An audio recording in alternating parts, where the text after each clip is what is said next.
வணக்கம். இன்றைக்கி நம்ம கார்னை வச்சு ஒரு டிஃபன் ரெசிபி தான் பார்க்க போகிறோம். வாங்க எப்படி செய்யலான்னு பார்ப்போம். நான் ஒரு கார்ன் எடுத்திருக்கேன்.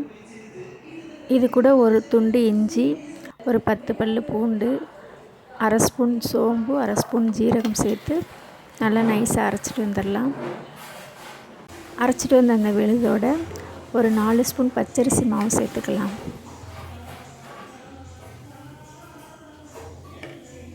ஒரு அரை ஸ்பூன் மஞ்சத்தூள், ஒரு ஸ்பூன் மிளகாய் பொடி, அரை ஸ்பூன் கரம் மசாலா சேர்த்துக்கலாம். ஒரு வெங்காயம் கட் பண்ணி வச்சுருக்கேன், அதையும் சேர்த்துக்கலாம். ஒரு கேரட் துருவி வச்சுருக்கேன், கோஸ் கொஞ்சம் கட் பண்ணி வச்சுருக்கேன், அதையும் சேர்த்துக்கலாம். இப்போது ஒரு பச்சை மிளகா, கொஞ்சம் கருவேப்பிலை சேர்த்து பெருங்காயப்பொடி கொஞ்சம் சேர்த்துக்கலாம்.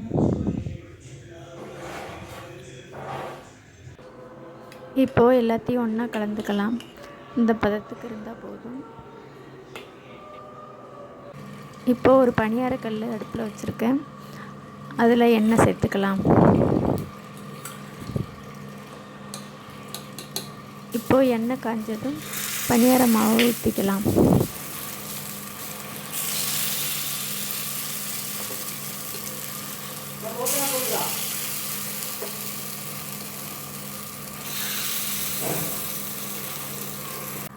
இப்போது ஒரு மூடி போட்டு மூடி வேக வைக்கலாம்.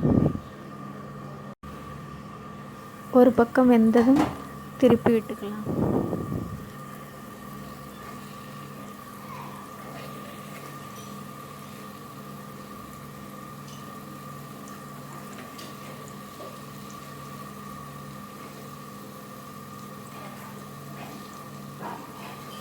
சரியாக வேகலை, இன்னும் கொஞ்சம் நேரம் மூடி வைப்போம்.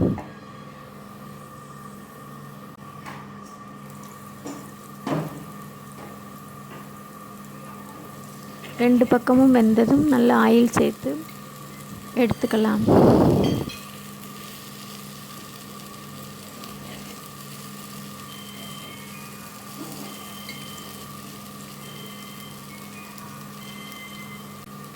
இப்போது சூப்பரான கார்ன் பணியாரம் ரெடி ஆயிடுச்சு. நீங்களும் செஞ்சு பார்த்துட்டு எப்படி இருக்குன்னு கமெண்டில் சொல்லுங்கள். நன்றி.